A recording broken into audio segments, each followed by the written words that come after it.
This video is going to review the treatment of a chemical exposure to the eye or potentially a burn to the eye, such as a flash burn, where you get that sudden kind of blast of fire if someone overly gases a barbecue or throws gasoline on the fire, something like that. Or if you get a chemical splashed in, we see this a lot with industrial work where someone gets a chemicals kind of splash in the eye, especially if they're not wearing eye protection, which would ideally prevent this. So we want to identify which eye is affected, turn the patient to the side, and then we want to irrigate that eye for at least 15 minutes. So options would be like using a garden hose, an eye wash station if possible, under a running sink, a shower. If you don't have any of that, you can use water, and again, just tilt it to the eye so you're pouring it away and pour that over. And again, you may need to use quite a bit of water.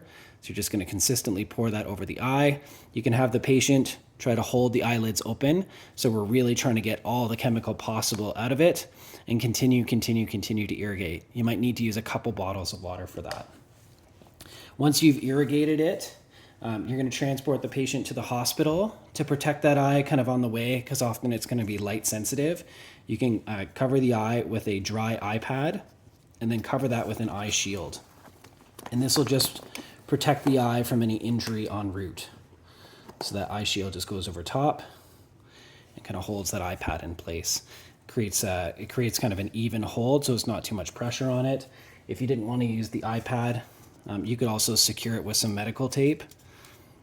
So here we have our roll of medical tape here. So we can just take a couple strips of this and we could secure this to the patient's face.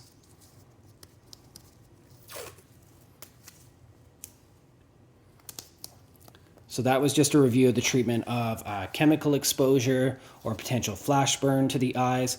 And again, our first aid treatment is going to be flush it with copious amounts of water and then cover and protect the eye and transport the patient to the hospital for further treatment.